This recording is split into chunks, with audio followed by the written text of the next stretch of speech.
정부가 2021년산 쌀 시장격리 세부 계획을 발표한 뒤 매입 가격을 둘러싼 논란이 이어지고 있습니다.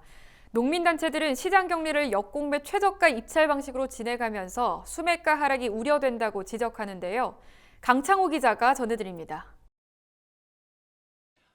농민단체들이 정부의 2021년산 쌀 시장격리 매입 방안을 규탄하고 나섰습니다.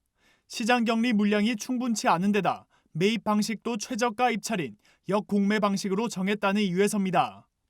한국쌀전업농중앙연합회, 전국쌀생산자협회, 한국들력경영체 중앙연합회 등 쌀 생산자 단체들과 한국농업경영인 중앙연합회, 전국농민회 총연맹 등 농민단체들은 최근 서울 더불어민주당사 앞에서 긴급 기자회견을 열고 정부의 시장격리 방안을 비판했습니다.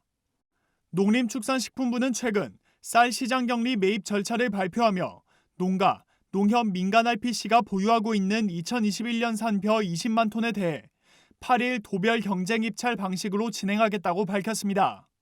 농민단체들은 정부가 쌀 시장 격리를 초과 생산량 27만 톤 중 20만 톤에 한해서만 시행하고 역공매 방식을 택하면서 쌀값 안정 효과가 미미할 것이라고 지적했습니다. 그런데 문제는 격리 방식에 대한 문제입니다.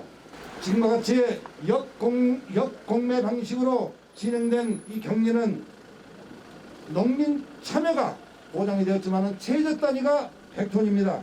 그리고 예정 가격 이하로 써내야만이 소위 말해서 입찰이 가능합니다.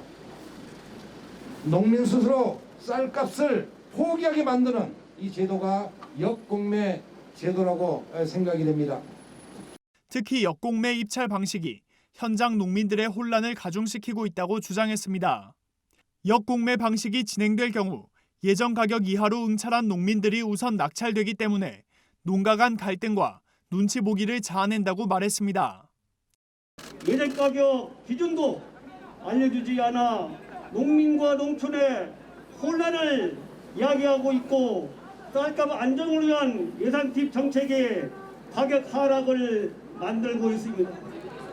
또 최소 응찰 단위를 100톤으로 정해 개별 농가들의 실질적인 입찰 참여가 어렵다고 목소리를 높였습니다. 소농일수록 재고 물량이 많지 않아 응찰 가능한 농가는 일정 규모 이상 보관시설을 갖춘 대농에 국한될 것이란 지적입니다. 기자회견에 앞서 전농은 성명서를 발표해 시장격리국 매입 가격을 정부가 정한 공공비축 수매가인 74,300원을 보장해라고 주장했습니다. 현재 크게 떨어진 쌀값을 지지하고 농가 소득을 보전하기 위해선 적정 가격 보장이 시급하다는 겁니다. 한농연도 성명서를 발표해 정부가 시장 격리에 앞서 예정 가격을 공개해야 한다고 지적했습니다. 그러며 한농연은 시장 격리 결정이 지연된 데에 더해 기준 이하의 가격으로 수매가 진행된다면 농민들의 정부에 대한 신뢰가 훼손될 수밖에 없다고 강조했습니다. 한편 농림축산식품부는 시장 격리 입찰을 예정대로 진행하며 추후 쌀값 추이에 따라 초과 물량 7만 톤에 대한 시장 격리 여부를 결정할 방침이라고 밝혔습니다.